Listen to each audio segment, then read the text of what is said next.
माता रानी की जय हो। जगमग जगमग हो जय हो। ताई मोर जय हो। वर दिया ना ताई मोर जय हो।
जयकारा लगा हो और ताली ना अंतिम तक नहीं, जब तक मैं चुप नहीं हूँ तब तक आप मन के ताली गलत चुप नहीं होना चाहिए, है नहीं?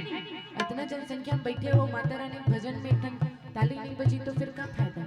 सही बात है नहीं दीदी? हो खाना खाओ, है नहीं? तो बैठे बैठे ताली बजा हो।